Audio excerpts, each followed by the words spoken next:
नागपूर लोकसभा मतदारसंघातून काँग्रेसचे उमेदवार म्हणून पक्षाचे शहराध्यक्ष आणि आमदार विकास ठाकरे यांच्या नावाला वरिष्ठ नेत्यांनी मंगळवारी एकमताने मंजुरी दिली। माजी केंद्रीय मंत्री विलास मुत्तेवार यांच्या घरी झालेल्या बैठकीत माजी मंत्री सतीश चतुर्वेदी यांनी ठाकरे यांच्या नावाचा प्रस्ताव ठेवला। त्याला माजी मंत्री नितीन राऊत यांनी अनुमोदन दिले। बैठकीत सर्वानुमते घेतलेल्या या निर्णयाची माहिती प्रदेश काँग्रेस आणि अखिल भारतीय काँग्रेस कमिटीला देण्यात आली। काँग्रेसने ठाकरे यांच्या नावाची अधिकृत घोषणा केल्यास भाजपचे उमेदवार नितीन गडकरी यांचा सामना नागपुरात आमदार विकास ठाकरे यांच्याशी होणार आहे। नाही, कसं आहे की ही निवडणूक देशासाठीच महत्त्वाची आहे आणि ज्या तऱ्हेने या 10 वर्षामध्ये या मोदींनी आणि त्यांच्या सरकारने देशामध्ये जे अनेक प्रश्न निर्माण केलेले आहेत, देशाची दिशा बदललेली आहे आणि सामान्य माणूस त्रस्त झालेला आहे, युवक त्रस्त झालेला आहे, महिला त्रस्त झालेला, महिलांवर अत्याचार होऊन राहिलेले आहे, बेकारी वाढलेली आहे, महागाई वाढलेली आहे आणि त्या दृष्टीने सदैव हा बालेकिल्ला राहिलेला हा नागपूर मतदारसंघ चुकीच्या मनमुटावामुळे,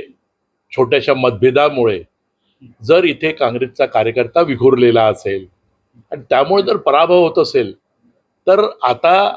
ते टाळून आम्ही सगळे लोक एकत्र आलेलो आहोत आणि हा निर्धार केलेला आहे की कोणत्याही परिस्थितीमध्ये हा नागपूरचा आपला हा जो बालेकिल्ला आहे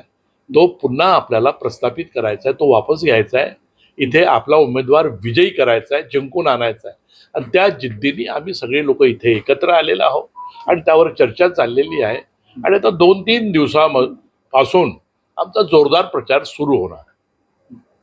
तुम्ही उमेदवार कोण असेल या बाबतीत काही चर्चा झाली नाही? आता कसं आहे की आम्ही तर ते सांगणार नाहीये, पण आम्ही सांगितलेलं आहे की तुम्ही जो उमेदवार द्याल,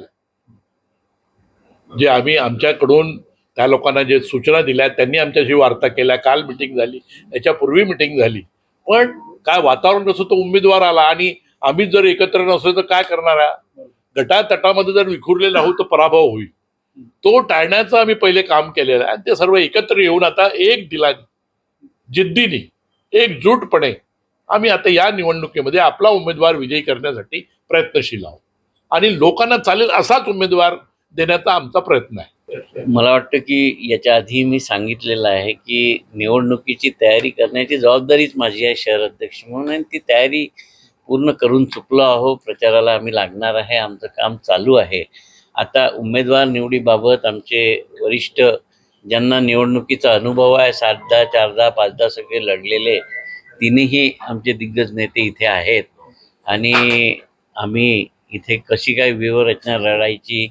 कोण उमेदवार द्यायचा या संदर्भात आता चर्चा चालू आहे आणि मला वाटते की चांगला उमेदवार देण्यासंदर्भी निर्देश आमचे तिन्ही नेते आम्हाला देतात।